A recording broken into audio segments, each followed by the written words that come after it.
ନମସ୍କାର। କାଲି ସନ୍ଧ୍ୟାରୁ ବର୍ଷା ପିଠି ଉପରେ ସବାର, ତାପ ଯେ ତାପ, କେମିତି ମଦ ଆଇଁଷ ଗନ୍ଧ ପବନରେ। ମନ କିଛି ବି କହିବାକୁ ଚାହେଁ ନାହିଁ, କେମିତି ପାରି କରିବ ଯେ ରାସ୍ତା। ଆଜିର ସନ୍ଧ୍ୟା ବି ବର୍ଷାର ଭିତରେ, ଅଫିସ ଫେରନ୍ତା ଅବିବାହିତ ଝିଅଟିର ଓଦା ଓଦା ଆଖିରେ ପଲେ ଛାଇ ପଶି ଆଉ କେମିତି ବାହାରି ପାରୁନାହାନ୍ତି। ସନ୍ଧ୍ୟା ତାରାଟି କେମିତି ଆଲୁଅ ଦେବ ମେଘ ଭିତରେ। ଅନ୍ଧାରରେ କୋଉଠି ବୁଢ଼ିଆଣୀଟିଏ ଚୁପଚାପ ଜାଲ ବୁଣୁଛି। ଦୀର୍ଘ ନିଶ୍ୱାସ ତମର ଜାକିଜୁକି ହେଇ ଚଟେଇରେ ଶୋଇଛି। କବି ଜୟନ୍ତ ମହାପାତ୍ରଙ୍କ ବୟସ ଯେତେବେଳେ 82 ବର୍ଷ, ସେତେବେଳେ ପ୍ରକାଶ ପାଇଥିବା ତାଙ୍କର ଆତ୍ମଚରିତାଂଶ ଭୋର ମୋତିର କାନଫୁଲରେ ହୃଦୟ କଣିକାଏ ଶୀର୍ଷକରେ ପରିଶିଷ୍ଟ ଲେଖିଛନ୍ତି ଓଡ଼ିଆ କବିତା ଜଗତର ସୁପ୍ରସିଦ୍ଧ କବି ଅମରେଶ ପଟ୍ଟନାୟକ। କବି ଅମରେଶ ପଟ୍ଟନାୟକ କହନ୍ତି, କଟକର ଛାତିରେ କଳାଜାଇ ପରି ଥାନଟିଏ, ତିନିକୋଣିଆ ବଗିଚାରେ। ତା ଭିତରେ ହୃଦୟଟିଏ, ତାରି ଭିତରେ ଥାନ୍ତି ସିଏ କବି Padmashri doctor Jayanta Mahapatra. Jean pant, blue shirt, ଅଣ୍ଟା 32, ଛାତି 34, 5 ଫୁଟ 6 ଇଞ୍ଚର ଚକ୍ ଚକ୍ ଚେହେରା। ଲାଗନ୍ତି 82 ନୁହେଁ, 28 ବର୍ଷ ବୟସର, ଅଥୟ, ତରତର, ଉଦ୍ଦାମ, ତତ୍ପର। ସାଧାରଣଙ୍କ ମହଲରେ ନିହାତି ନିରୀହ, ସରଳ, ସାଧାରଣ। ଅସାଧାରଣଙ୍କ ଗଣରେ ଅତ୍ୟନ୍ତ ଅସାଧାରଣ, ଠିକ୍ ତାଙ୍କ କବିତା ଭଳି, ତାଙ୍କର ଜୀବନଯାତ୍ରା ଭଳି। 1866 ଦୁର୍ଭିକ୍ଷର ଶୁଖିଲା ଲୁହର ଦାଗଠାରୁ 1948 ଜାନୁଆରୀ 30ର ରକ୍ତର ଛିଟା ଯାଏଁ ଏବେ ବି ଜଳ ଜଳ ତାଙ୍କର ସାର୍ଟରେ।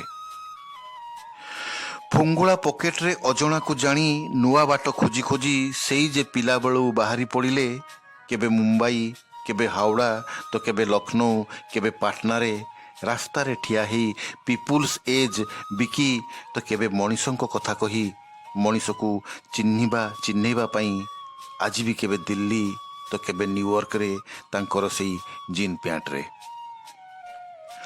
କଟକଠୁ ଅଷ୍ଟ୍ରେଲିଆ, ଲଣ୍ଡନ, କେତେ ଯେ କେତେ କଅଁଳ ଚମ୍ପା କଢ଼ିର ସ୍ପର୍ଶ ତାଙ୍କ ବୁକୁ ତଳେ। ବଞ୍ଚି ରହିବା ଲାଗି ଅହରହ ଲଢ଼ୁଥିବା, ଲହୁଲୁହାଣ ହେଉଥିବା ମଣିଷର ମନ କଥା ତାଙ୍କର କଲମରେ। ହଁ, କଟକର ସିଏ, ଓଡ଼ିଶାର, ଭାରତର, ବିଶ୍ୱର ସିଏ।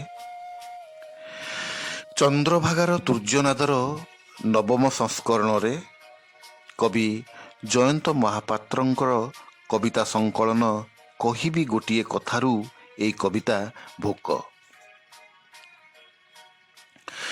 ମନେ ପଡ଼େ ଆଜି ପିଲାଦିନେ ବିରକ୍ତିରେ ମା ଅନେକ ଥର କହେ, କିରେ ଖାଉନୁ କାହିଁକିରେ ପୁଅ, ଭୋକରେ କ'ଣ ମରିବାକୁ ଇଚ୍ଛା?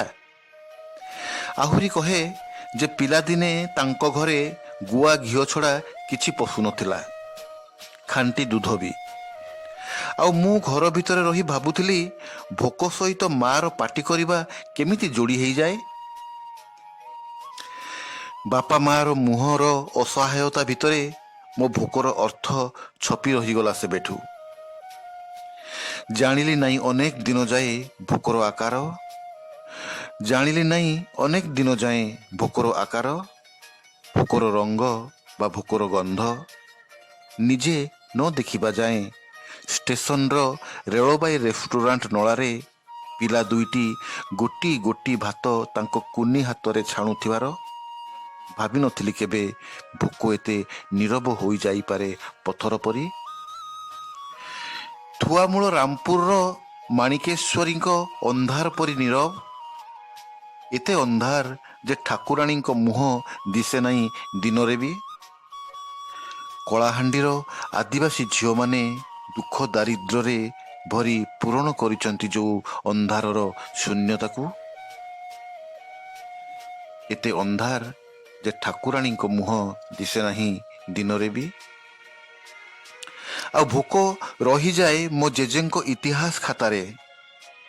ଦିନ ମୋର ଘାଣ୍ଟି ସାଉଁଟି କରିବାକୁ ତାଙ୍କ ଅପାଠୁଆ କରଣୀ ଅକ୍ଷରରେ ଭରା ଆଜି ଭାଙ୍ଗି ଯାଉଥିବା ଅଳ୍ପ କେତୋଟି ନିରୀହ କାଗଜରେ।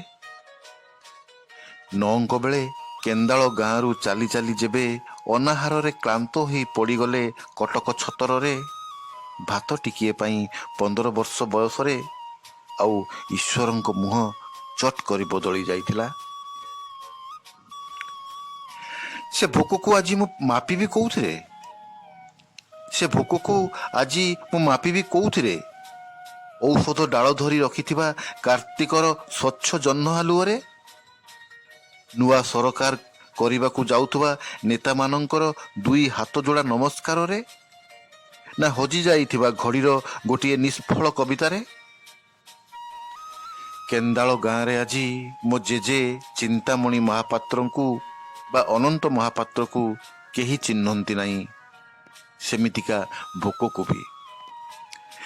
କେନ୍ଦାଳ ଗାଁରେ ଆଜି ମୋ ଜେଜେ ଚିନ୍ତାମଣି ମହାପାତ୍ରକୁ ବା ଅନନ୍ତ ମହାପାତ୍ରକୁ କେହି ଚିହ୍ନନ୍ତି ନାହିଁ, ସେମିତିକା ଭୋକକୁ ବି।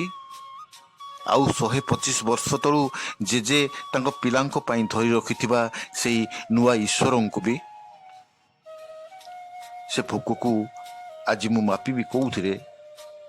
ଔଷଧ ଡାଳ ଧରି ରଖିଥିବା କାର୍ତ୍ତିକର ସ୍ୱଚ୍ଛ ଜହ୍ନ ଆଲୁଅରେ? ନୂଆ ସରକାର କରିବାକୁ ଯାଉଥିବା ନେତାମାନଙ୍କର 2 ହାତ ନମସ୍କାରରେ? ନା ହଜି ଯାଇଥିବା ଘଡ଼ିର ଗୋଟିଏ ନିଷ୍ଫଳ କବିତାରେ? ସେ ଭୋକକୁ ଆଜି ମୁଁ ମାପିବି କୋଉଥିରେ? ନମସ୍କାର।